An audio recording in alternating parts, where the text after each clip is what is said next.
A paz do Senhor Jesus Cristo seja com todos os nossos amados irmãos em Cristo Jesus. Hoje gostaria de ministrar uma aula baseada no texto de Lucas, capítulo 11, a partir do versículo 14, que diz: E estava ele expulsando um demônio, o qual era mudo. E aconteceu que, ao sair o demônio, o mudo falou, e a multidão se maravilhava. É interessante que quando o Senhor Jesus ele vem restaurar a língua, ou a linguagem, ou a fala de uma pessoa, sempre há os fofoqueiros usando a língua para justificar aquele trabalho de uma outra maneira. E sempre há essa contraposição. Espíritos de enfermidades operavam a partir das enfermidades, fazendo daquele órgão o seu casulo. Há áreas na vida de uma pessoa, há áreas também na vida, há áreas no corpo humano, onde os espíritos de enfermidades se alojam, e ali eles fazem o seu casulo, fazendo aquela pessoa escrava, tornando aquela pessoa completamente escrava deste espírito. Espíritos que são manifestados na vida de muitas pessoas. Espíritos que se alojam nos órgãos da fala, fazendo semelhante à sua mesma natureza, pois também são mudos. Algumas versões tentaram tirar o brilho desta verdade, mas fogem do sentido original. Um demônio mudo operava a enfermidade no homem, o qual não era mudo por natureza. Então aquele homem falava normalmente, mas aquele espírito de enfermidade, isto é, da enfermidade chamada e conhecida mudez, estava operando naquele homem. E então Jesus estava fazendo o seu trabalho, e estava ele expulsando um demônio, o qual era mudo. Então ele está mostrando que é a natureza do demônio e não a natureza do corpo humano da pessoa onde ele estava. E aconteceu que, ao sair o demônio, o mudo falou. Isto é a prova de que o seu corpo estava completamente e disponível para atuação normal, natural. E o mudo falou, e a multidão se maravilhava. O texto diz: mas alguns dentre eles disseram: ele expulsa os demônios por Belzebu, príncipe dos demônios. Isto é, o Deus das moscas, o Deus das enfermidades da rua, o Deus das ruas, os demônios das ruas, dos lixos e dos lugares áridos. Estou aqui com a Bíblia que está nas minhas mãos, que é a nova versão da Bíblia revelada. Alguns já receberam, outros estão dando testemunhos deste trabalho. Espero que você entre lá no nosso site, meujesus.org, e também adquira a sua. Está na promoção, mesmo sendo lançamento. Juntamente com ela, o nosso mapa, o mapa teológico de Nelson, da teologia latina de Nelson. Nesse texto, voltando ao texto, diz assim: mas alguns dentre eles disseram: ele expulsa os demônios por Belzebu, príncipe dos demônios. Aqui no comentário, quero ler, porque eu vou explicar, trazer uma palavra para vocês. Será uma palavra um pouco mais longa do que aquela que você está acostumado a ver. E aí ele diz assim: esses mesmos tipos ainda vivem hoje, descrendo das obras maravilhosas de Deus, porque a multidão se maravilhava. O que ele estava fazendo ali não era milagre, ele estava fazendo ali uma maravilha. Deus é Deus de maravilhas. Milagres é o plano B de Deus para os que pecam contra a sua própria natureza, contra as leis da sua natureza. Então eles oram: Senhor, eu errei aqui, o Senhor faz um milagre, o Senhor pode fazer um milagre aqui na minha vida? Então ele vai fazer com que o plano B aconteça na sua vida. Mas maravilhas, isto aí é outro nível. Alguns que vivem de milagres em milagres, e outros que vivem de maravilhas em maravilhas. Então aqui nós poderíamos gastar tempo nisso, mas não é o meu propósito. Então a geração da incredulidade foi manifestada aqui, ao declarar que Jesus expulsava os demônios com o auxílio do príncipe das moscas, Satanás. Aqui surgirá a resposta à pergunta: por que Jesus não realizaria nenhum milagre diante daquela geração? Por causa do seu pecado de blasfêmia.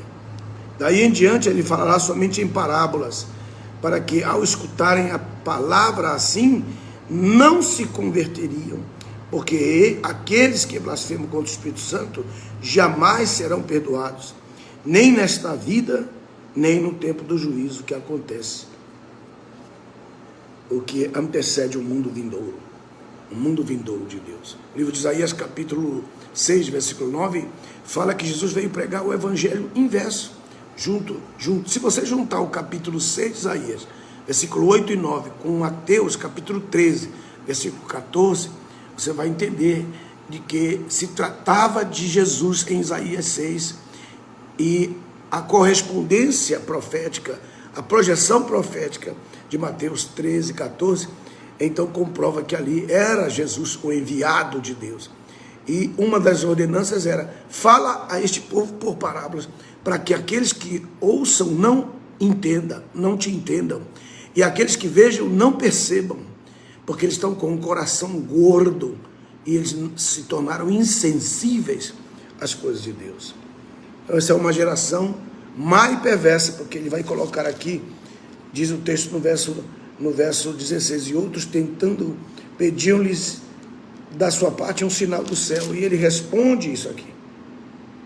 Verso 29, e quando as multidões se ajuntaram ao redor dele, começou a dizer-lhes: maligna é esta geração, que procura empenhadamente por um sinal, e nenhum sinal lhe será dado, senão o sinal de Jonas, o profeta. O que ele significa este sinal? O que significa o sinal de Jonas de fato? Alguns te enrolam, alguns tentam enrolar a multidão que o escuta, mas verdadeiramente o que significa este sinal?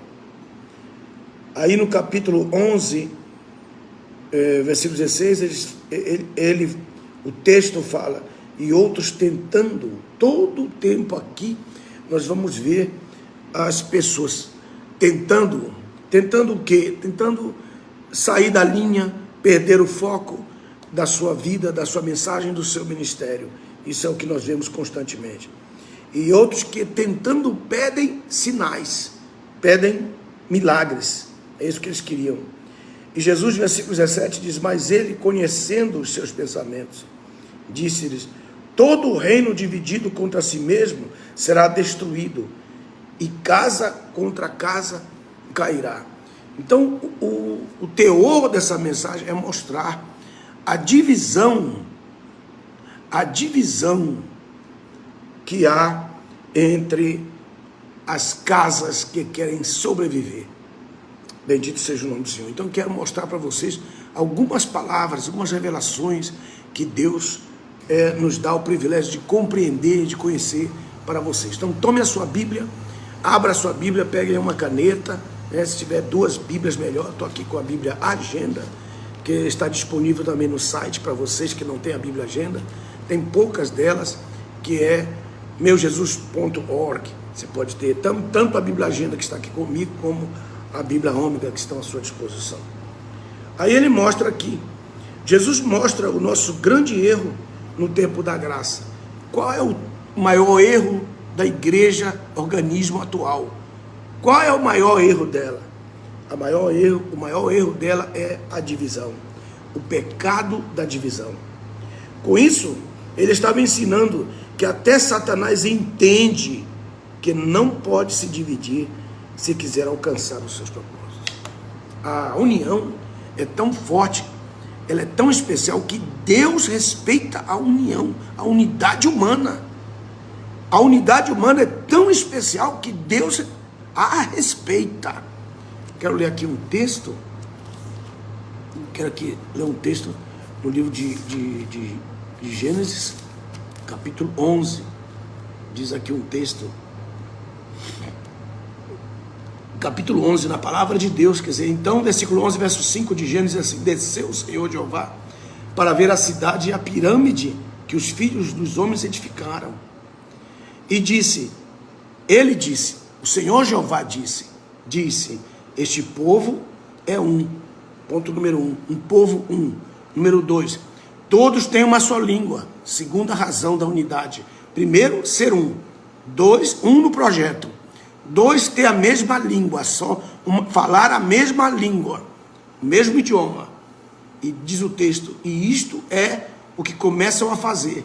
Então, o que eles vão fazer, sendo um e tendo a mesma língua? Agora, haverá alguma restrição para tudo o que eles intentarem fazer? Não haverá restrição. É a pergunta do próprio Deus que está fazendo. Então, qual é o pecado que Satanás instiga no meio da igreja, entre os seus membros? É a desunião, é a divisão. Mas Satanás sabe que ele não pode se dividir. Ele sabe, e uma das coisas que ele não pode errar. E é isso que você vê no meio das gangues, no meio dos grupos que estão debaixo da sua própria vontade, que estão trabalhando para o mal, a impiedade. A todos aqueles grupos que estão trabalhando paralelamente contra o governo, aquilo que é o governo verdadeiro. Então o texto mostra que todo o reino dividido contra si mesmo será destruído.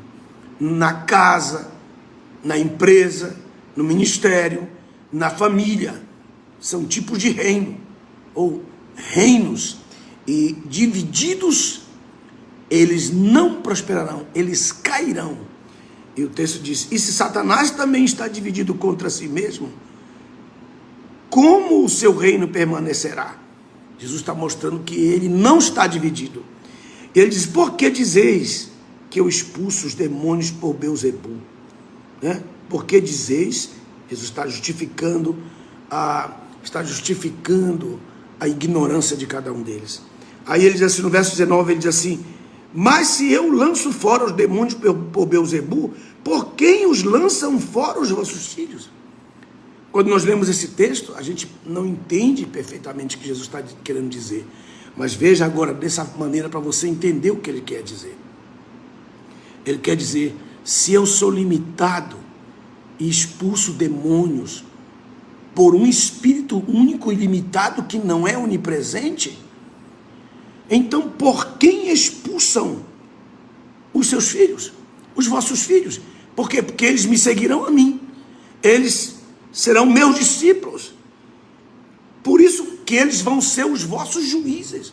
Por quê? Porque eu jamais seria idiota, eu jamais seria nécio se eu estivesse expulsando demônio pelo inimigo a quem eu vim destruir. Porque eu vim desfazer as obras de Satanás. Então está colocando ele numa situação bem difícil, colocando ele numa situação tão tremenda que ele está dizendo, esse Beelzebu é limitado. Ou você acha que eu iria usar esse limite, sendo que os nossos filhos viriam através de mim, ou pelos passos que eu estou dando, sendo meus discípulos, por quem eles iriam expulsar, sendo que ele não poderia se manifestar em cada um deles como o meu espírito faz. Então ele está levantando o poder do Espírito de Deus, ele está mostrando que os filhos de Israel o seguiriam e fariam isso em nome do Senhor, pelo Espírito Santo de Deus, que é onipresente. Ele está falando vossos filhos, no plural. Então ele está mostrando que eles sairiam da condição de limite de um poder e alcançariam o limite, alcançariam o poder ilimitado do Espírito Santo. E essa é uma forma extraordinária de mostrar aqui. Então, ele fala isso, ele mostra os vossos filhos, por quem eles expulsam? E quem são os vossos filhos? Os discípulos que estão ali. Os discípulos que ele mandou, de 2 a 2, os 70 discípulos. E ele acabou de fazer isso, porque o capítulo 10, eu estou no 11, está dando continuidade a tudo aquilo. No capítulo 10, versículo 20, ele diz, que é o capítulo anterior. Ele diz: no entanto, não vos regozijeis disto, que os espíritos vos estejam sujeitos, antes alegrai-vos, porque os vossos nomes estão escritos nos céus. E eles, está perguntando, por quem esses meus discípulos estão expulsando demônios? Ele está mostrando de uma forma tremenda, de uma forma extraordinária. Oh, glória a Deus. E ele está mostrando aqui, e se eu faço isso por espírito maligno, eu estaria limitado.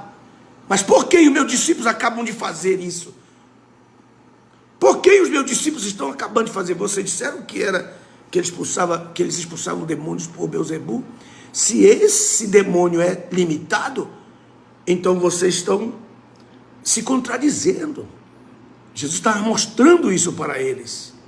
Meu Deus, meu Deus. Jesus mostra que a atuação dos demônios perduraria de geração em geração, mas mostra também que os seus filhos seriam esclarecidos e ainda julgariam os seus pais no mundo vindouro, no julgamento dos ímpios. E os filhos daquela geração conheceriam a Cristo e expulsariam os demônios pelo nome de Jesus, como seus discípulos o fizeram no capítulo 10. Está fazendo essa pergunta em função do que fizeram os 70, dizer, os vossos filhos, os que estão no meio de vós. No capítulo 11, versículo 20, ele diz: mas se eu com o dedo de Deus expulso os demônios, evidentemente sobre vós é chegado o reino de Deus.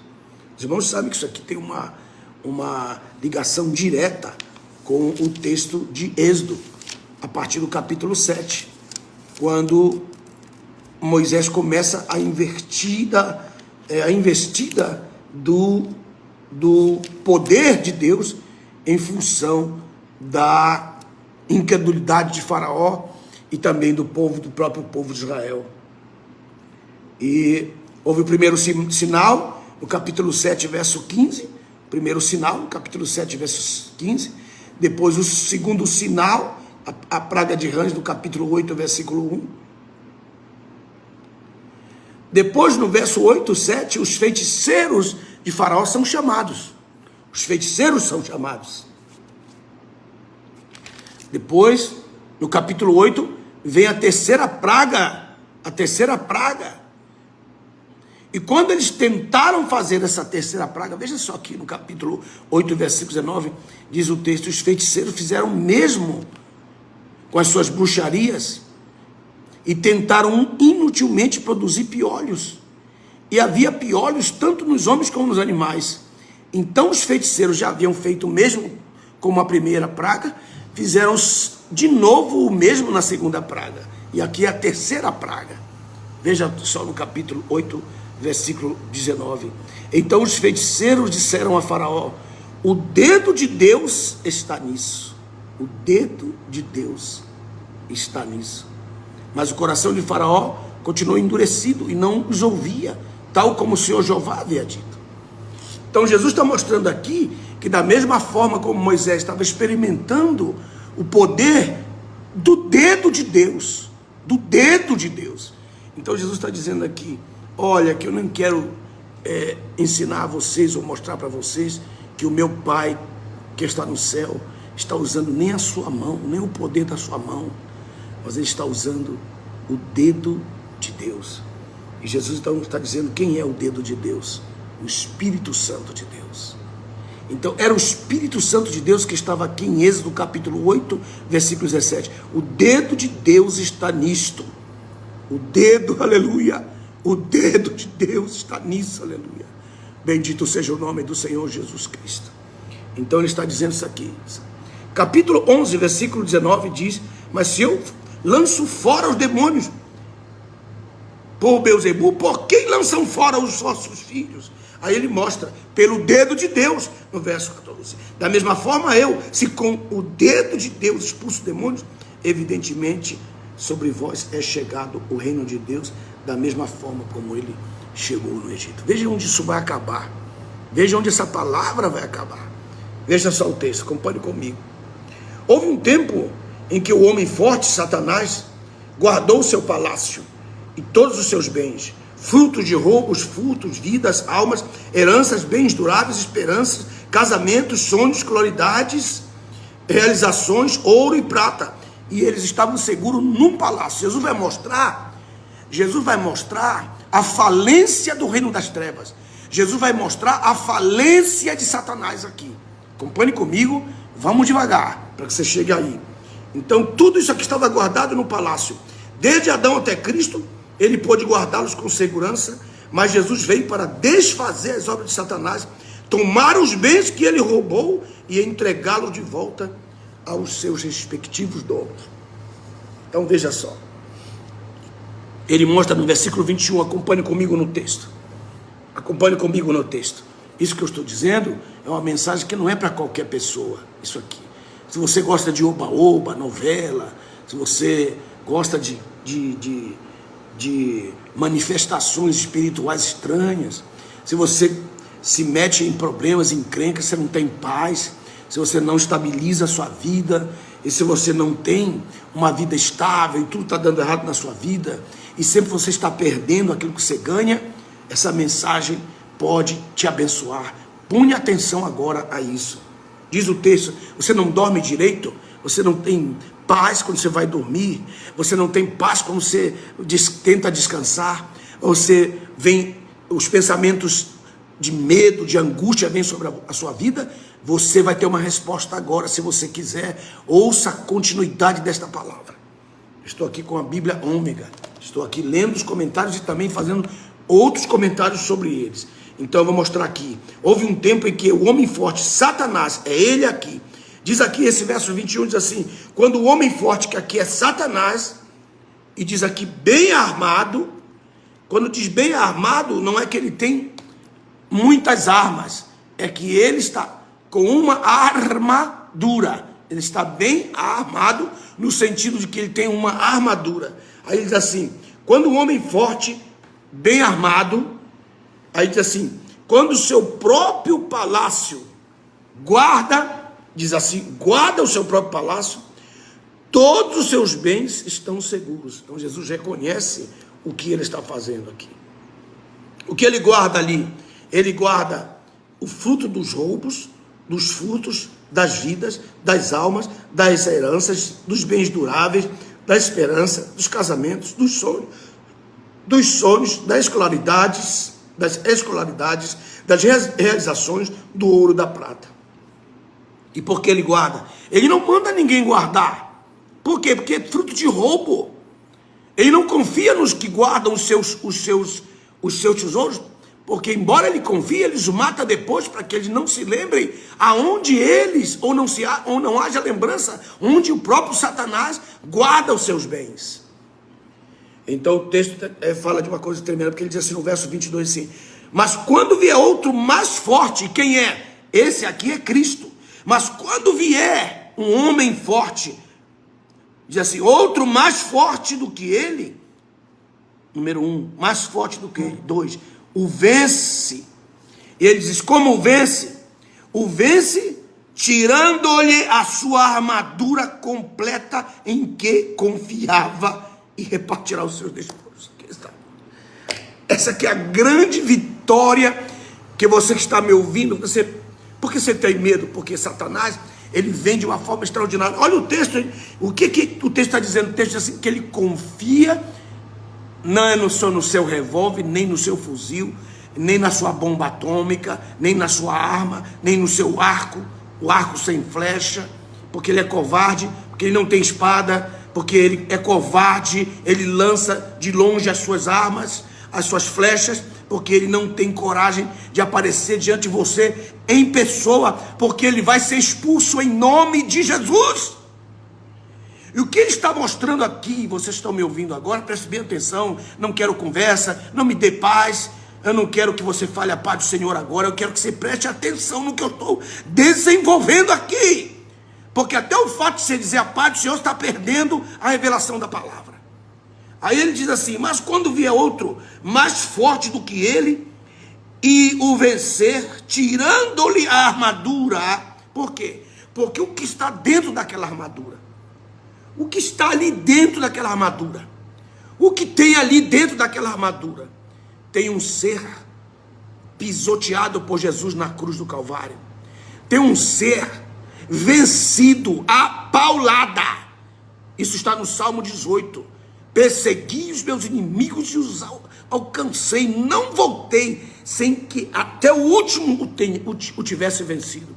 E diz o texto em Colossenses 2, versículo 15, que ele os expôs ao vitupério, isto é, a vergonha, lançando aquela nota promissória que era contra nós, cravando-a na cruz. Então eu vejo um ser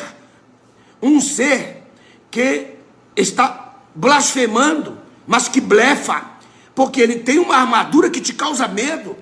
A armadura que te causa medo, ela cobre um ser covarde, porque o texto diz assim, em quem, olha, tirando-lhe a armadura completa em que ele confia, em que ele confiava, em que ele confia. Então você que é cristão e crê no Senhor Jesus, no poder do nome do Senhor Jesus, você tem medo de enfrentar, até de passar numa casa de feitiçaria, de bruxaria, e você se sente arrepiado, se sente com medo. Quando na sua igreja seu pastor começa a expulsar demônio, você sai correndo porque você tem experiências negativas no mundo espiritual, e que você tem medo de Satanás, porque nós estamos vivendo hoje no tempo de uma igreja falsa, que não está ligada ao verdadeiro corpo de Cristo verdadeiro, que é o corpo orgânico do Senhor Jesus. Uma igreja em que você se sente amedrontado, aonde as pessoas te amedrontam com falsas maldições, com palavras, com inveja, sentindo a dor do cotovelo, como nós chamamos aqui no Brasil. E isso aqui, você olha para ele, ele está com armadura, e essa armadura, ela te mete medo. Essa armadura faz assim, não posso contra ele, ele é maior, ele é mais forte do que eu, aparentemente, mas eu estou dizendo para você que ele só confia na armadura dele. Então Jesus está colocando ele a um nocaute. Jesus está revelando para você, ao falar dele, Jesus está dizendo, ele só confia na armadura dele. E a armadura dele mete medo, mas o que tem dentro dessa armadura é um fraco, covarde, sujo, imundo, mentiroso, sem esperança, desesperado, que sabe que seu fim já está acontecendo. Este é um doente cheio de corrupção, cheio de trevas, que não tem luz, que está debaixo do poder do nome do Senhor Jesus. Abra os seus olhos e nesta noite, neste momento, ouça esta palavra que você está ouvindo agora. Ele só tem uma armadura.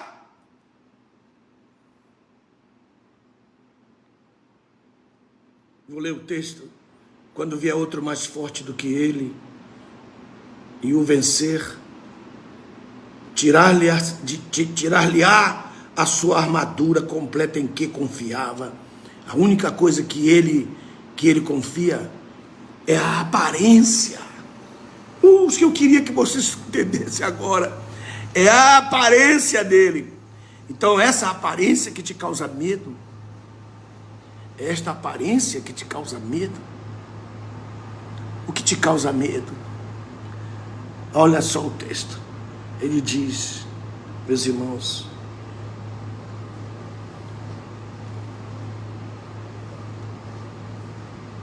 o seu ataque veio por cima, tomou o inimigo de surpresa.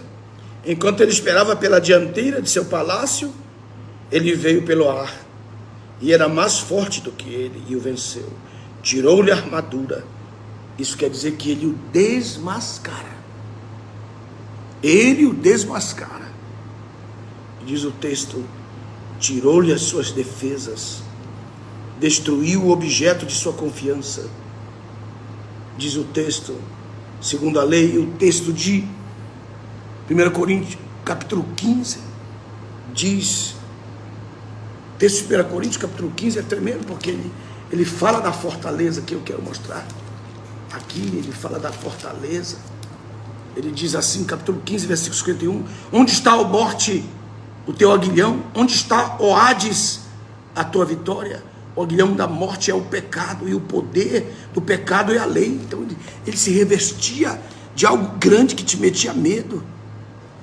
O que te mete medo? O que você tem medo?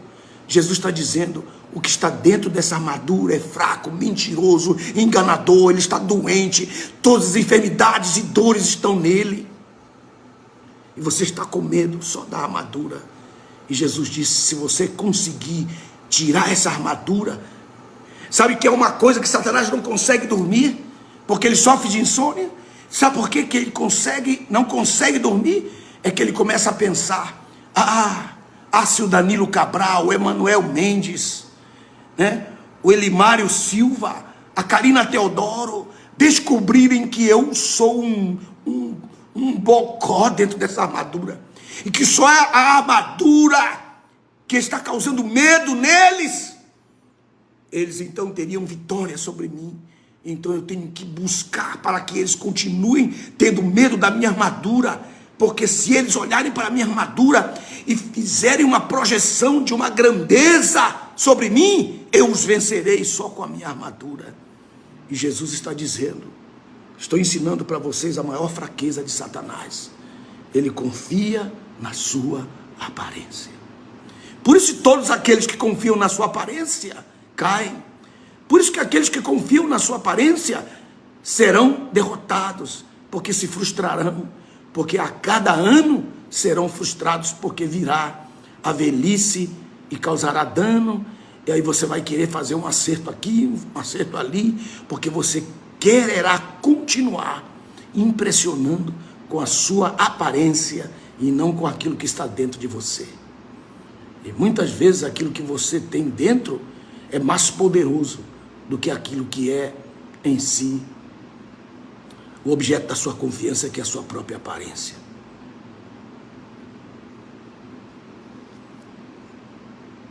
Diz o texto que ele desmascarou, tirou a armadura, desmascarou, tirou as suas defesas, destruiu o objeto da sua confiança, que são a lei, o pecado, a sepultura e a morte. Tomou seus bens roubados, que ele queria apresentar para Jesus em Lucas 4:6, e o repartiu, e repartiu seus despojos. Mas qual é a armadura de Satanás? Deus tem a sua armadura. Em Efésios capítulo 6, versos 10 a 18, ele coloca essa armadura em nós. E o que você pode observar é que a armadura é de Deus. A armadura não é sua. Porque se fosse sua, você também confiaria na sua própria aparência, e na guerra com Satanás, você também perderia a batalha. Então que ele falou assim, para que ele não se vanglorie na sua própria armadura, eu vou colocar minha armadura com a qual eu o venci na cruz do Calvário. Ele olha de longe e vê aquela marca de pus amarela, ele vê aquela marca negra de pus, ele vê aquela marca de sujeira, de detritos, de enfermidades pelos seus pés, marcando os pés da armadura. E alguém pergunta, ei, o que é isso aí nos seus pés? Alguém gritará, é a marca de como ele pisou na cabeça da serpente, de como ele pisou na cabeça de Satanás, no crânio cabeludo do Salmo, capítulo 68, versículo 21.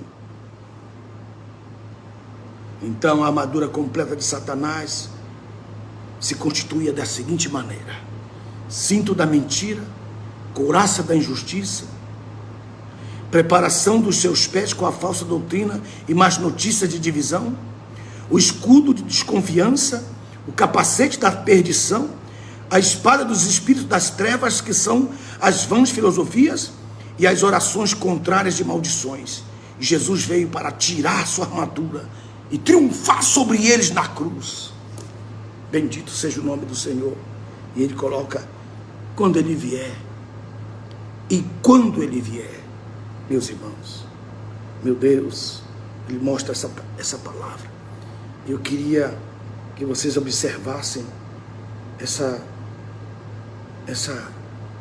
visão, porque muitos que estão conosco, muitos que estão vivendo agora, muitos que estão me ouvindo até, podem estar vivendo com medo, Senhor. Será? O que será se isso não acontecer? Meu Deus, se essa esperança que eu tenho não acontecer, São muitas pessoas que estão dizendo que não vai acontecer. Há muitas mentiras, Senhor, que está fluindo desse cinto da mentira, da couraça de Satanás. As injustiças que estão vindo contra mim, da armadura de Satanás, a couraça da injustiça. As palavras de maldição que estão vindo da preparação dos seus pés, dos pés da sua armadura. O escudo da desconfiança em lugar do escudo da fé, Senhor. O capacete da cabeça dele é da perdição, meu Deus. Então Jesus vem e diz assim: o vencerá, tirando-lhe a sua armadura. E o que tem dele? Um ser oco, um ser que não pode prevalecer debaixo do poder do nome de Jesus. Eu quero declarar profeticamente esta palavra na sua vida. Porque você está pensando, não vou porque o medo, a armadura dele é tão grande, mas ela é mentirosa, ela é de mentira, ela é de injustiça, ela é de maldição, ela é de espírito das trevas. Mas a tua armadura é o cinto da verdade, é a couraça da justiça, é a preparação do evangelho da paz, é o escudo da fé, é o capacete da salvação, é a espada do Espírito de Deus. Meu Senhor, que vocês possam estar entendendo a palavra do Senhor, porque é Ele que nos dá entendimento. Irmão Geraldo Santos, Luiz Fonseca que está me ouvindo, irmã Virgínia Monteiro, o Elson Paraíso, Rafael Calandrini, Karina Teodoro, em nome do Senhor Jesus, recebam esta palavra, todos que estão me ouvindo agora. Priscila Sinatra, em nome do Senhor Jesus, todos que estão me ouvindo agora, o medo seja lançado diante de vós, a armadura de Satanás seja desbaratada, avancem, tomem o domínio. Luiz Fonseca, Sérgio Ricardo, tomem o domínio agora. Pablo de Assis, tomem o domínio, derrubem essa armadura do medo que é causado em sua contra. Diógenes Santos, Rinaldo França, Gilberto Silva, Francisca Martins, Pablo de Assis, Geraldo Santos, Diógenes Santos, Wagner, Gueba e todos que estão comigo, Anete Rocha, em nome do Senhor Jesus de Nazaré, que vocês possam, em nome do Senhor Jesus, aonde vocês estiverem agora, derrubar essa armadura. O texto é tremendo. Diógenes Santos, ele diz: mas quando vier outro mais forte do que ele e o vencer, tirando-lhe a sua armadura completa em que ele confiava, repartirá os seus despojos. Então a vitória contra Satanás não é contra a sua própria pessoa, porque ele já foi vencido, e sim contra a aparência que ele coloca nesse ser derrotado. Aleluia, bendito Deus. Toda obra do inimigo não prevalecerá, Wagner.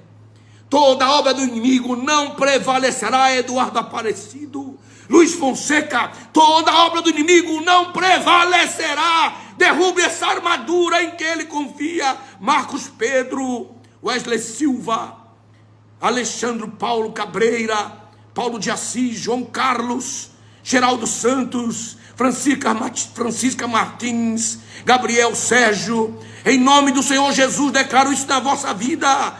Em nome de Diógenes Santos, em nome de Jesus. Bendito seja o nome. Vinícius Santos, bendito seja o nome do Senhor, aleluia. Pedro Moraes, aleluia. Bendito seja o nome do Senhor. Bendito seja o nome do Senhor, aleluia. Bendito seja o nome do Senhor. Daniel Alves, Carlos Rocha, bendito seja o nome do Senhor. Oh, Maria Luísa, Samuel Vieira, bendito seja o nome do Senhor. Moisés Dias dos Santos, Manuel Coba, bendito seja o nome do Senhor na sua vida. Ele pergunta: você está entendendo? Você é capaz de destruir esses cintos da mentira, a couraça da injustiça, a preparação com a falsa doutrina das más notícias? Não é o evangelho da paz, mas é o evangelho da má notícia que está na sua armadura, isto é, na armadura de Satanás.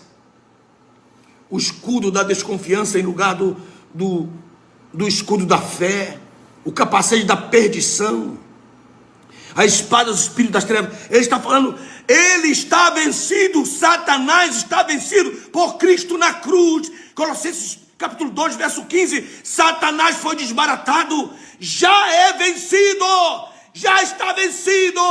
Tira a tua mão daí, Satanás, tira a tua mão daí. Agora, em nome do Senhor Jesus, pastor Lessa, Guilherme Lessa, em nome do Senhor Jesus, a vitória é nossa pelo sangue do Cordeiro, que foi derramado na cruz do Calvário, em nome de Jesus.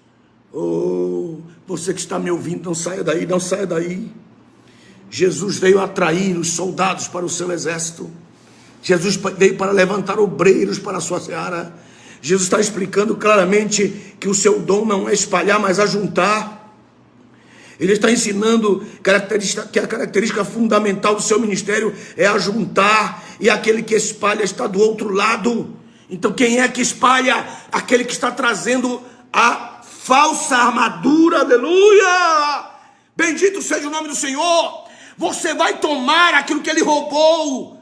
Você vai tomar os frutos, as vidas, as almas, as heranças, os bens duráveis, a esperança, o casamento, o sonho, a escolaridade, a realização, o ouro, a prata, que estavam seguros no palácio dele, porque é ele que guarda, ele não tem quem guarde, porque ele não tem alguém mais forte que o nosso Senhor, que entra agora por cima desse palácio e derruba a aparência. Versículo 22, ele vive de aparência. Ele vive de aparência. Elges, Mara de Matos, Rocha, em nome do Senhor Jesus, declara essa bênção sobre a tua vida também. Bendito seja o nome do Senhor Jeová, aleluia.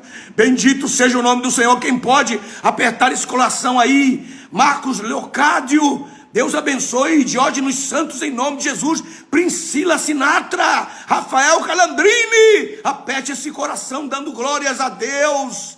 Recebendo a palavra, Luz Melo, Elias Vieira, bendito seja o nome do Senhor. Rosa Pantoja, Marcos Evangelista dos ônibus, meu amigo aí em São Paulo. Eberson Júnior, ele vive de aparência, a armadura em que ele confia. Eu não quero sair daqui enquanto você não tomar posse desta palavra.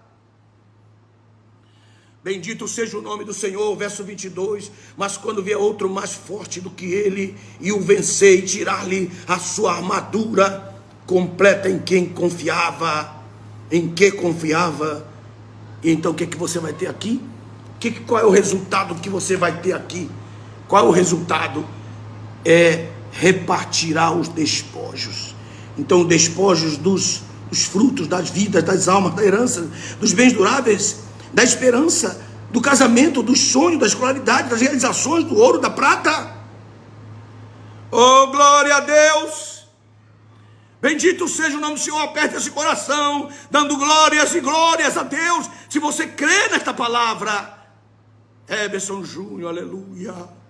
Bendito seja o nome do Senhor Jesus Cristo. Eu estou mostrando que Satanás vive de aparência. Ele confia na sua armadura, mas dentro daquela armadura está oca. Existe um ser frustrado, existe um ser doente, existe um ser que sofre de insônia, de enfermidade, de câncer. Ele está vencido. É só uma armadura. E Jesus está mostrando agora, diante dos seus olhos, em que Satanás confia. Só na sua aparência. Dentro dessa armadura está o derrotado, está o caído, está o mentiroso, está o blefador, está aquele que faz tudo para que você tenha medo no mundo espiritual, para que você não se levante em poder, para que você não se levante em fé, para que você não se levante em fé, em esperança e amor. Bendito seja o nome do Senhor Jesus. Essa é a nossa vitória. Porque muitos estão dizendo assim, as vitórias que nós vamos ter no mundo espiritual, e dão vários segredos, e os coaches dizem quais são os 10 segredos para você prosperar. Jesus apenas dá um só. Ele diz: tire a armadura daquele que te faz sentir medo e tome os despojos que ele guarda no seu palácio. Quando vier um mais forte do que ele, é Jesus o que veio mais forte do que ele, é Jesus que é mais forte do que ele. Então Jesus está expondo a fraqueza do seu inimigo, ele está expondo a fraqueza do seu inimigo, ele está dizendo, a fraqueza dele é que ele vive da aparência, e ele está aguardando, ele sabe que vai vir alguém mais forte. Um dos profetas menores diz, mesmo que aquele homem faça todo o seu poder, e ele seja um ditador sobre todos os homens, saibam que há um mais forte do que ele. Sempre haverá um mais forte, e esse um que está sobre todo o nome, este que está sobre todo o poder e sobre a autoridade, se chama Jesus de Nazaré. Quero deixar esta palavra para o vosso coração em nome de Jesus. E que você se levante agora e diga, vou agora lutar contra essa armadura. Eu vou lutar contra essa armadura. E dentro dessa armadura está uma pessoa fraca, caída, perdida, que Jesus pisoteou, que Jesus envergonhou, que Jesus venceu na cruz do Calvário. Muitos estão pondo Satanás muito forte. Pregadores que colocam Satanás como o ser mais forte. E você é mais forte do que Satanás. Porque aquele que está em ti é maior do que qualquer um. É o que diz a palavra nas epístolas de 1 João. Aquele que está em mim, é o dedo de Deus. Coisa tremenda. Há muitas coisas tremendas aqui nesse texto, que são mensagens que Jesus disse assim. Então, foi tão forte aqui, meus irmãos, que no capítulo 11, versículo 27, olha isso aqui. Ele diz assim, e aconteceu que enquanto ele dizia estas coisas, uma mulher do meio da multidão, levantando a voz, disse-lhes, bem-aventuradas as entranhas que te trouxeram e os seios que te amamentam. Aí nós olhamos para esse texto e pensamos assim, puxa, que bênção que essa mulher está dizendo, né? Oh, que coisa tremenda que essa mulher está dizendo. Mas isso aqui é uma tentação contra Jesus. E Jesus está dizendo assim, não coloque a minha mãe maior do que eu. Não ponha a minha mãe maior do que eu. Olha que eu estou falando de poderes das trevas, de espíritos malignos. Eu estou falando de poderes tremendos que se manifestam pela aparência. Olha que a palavra aqui, a aparência. Bem-aventurado as entranhas que te trouxeram. Bem-aventurada Maria, né? Que ela está mostrando que te trouxeram. Tu és menor que ela, porque ela te trouxe, ela te deu os seios para que tu amamentasses. Aí Jesus disse, não. Antes, bem-aventurados que ouvem a palavra de Deus e aguardam. Está dizendo, aqueles que ouvem a palavra de Deus são maiores que a minha mãe que me gerou. E os seios nos quais eu amamentei. Meu Deus, meus irmãos, que tentação tremenda é essa? Quando Jesus está terminando um trabalho espiritual, ele está vencendo as palavras, né? Essas palavras, ele coloca aqui, aqueles que amam a minha palavra e guardam a minha palavra, são maiores do que aquela que me gerou, e cujos seios eu amamentei. Ele não deixa de forma nenhuma que a sua mãe seja maior do que ele, porque ele é o homem forte, ele é maior, ele é o grande, não há como ele é o Senhor, ele se encarnou e precisava de um meio pelo qual ele chegasse a esse mundo. Deus abençoe cada um de vocês, que vocês possam compreender a sua palavra, e quando vocês sejam elogiados, quando vem o elogio, você veja se é Satanás que está falando, se está com a aparência de diplomacia, se está querendo te enganar, se está querendo te levar na conversa, e você tenha sabedoria para responder às tentações, porque diz o texto que a multidão o tentava, a multidão o tentava.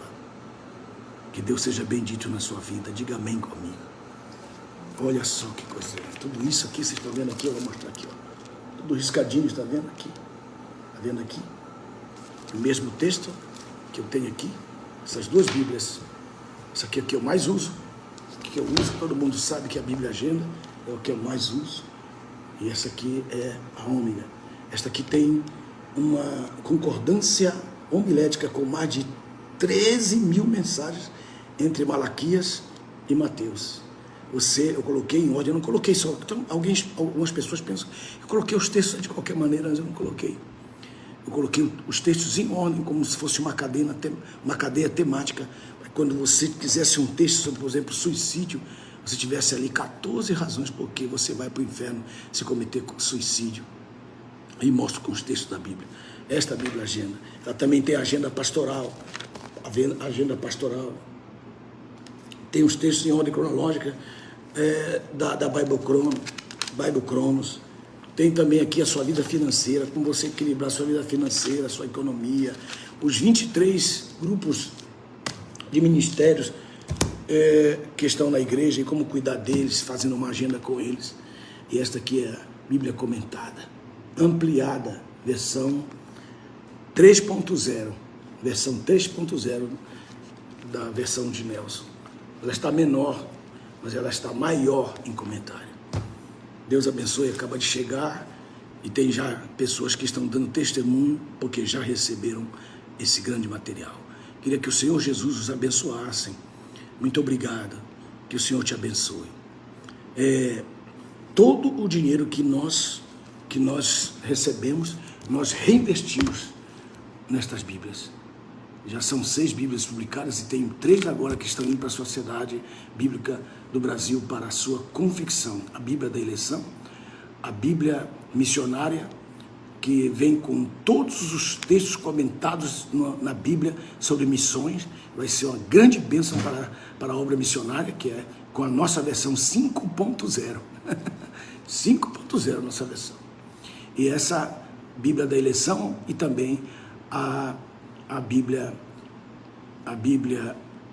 nova Bíblia Bereana, que nós vamos reeditar e vamos lançar. Essas Bíblias ainda vão sair antes do mês de outubro, se Deus quiser, todos estarão à sua disposição em nome do Senhor Jesus. Também o mapa teológico.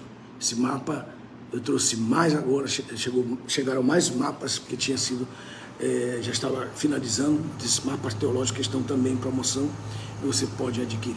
Muito obrigado pelo carinho, obrigado pelo amor. Que Deus os abençoe. São 9h16 e que o Senhor continue os abençoando. Muito obrigado. Em nome do Senhor Jesus. Muito obrigado.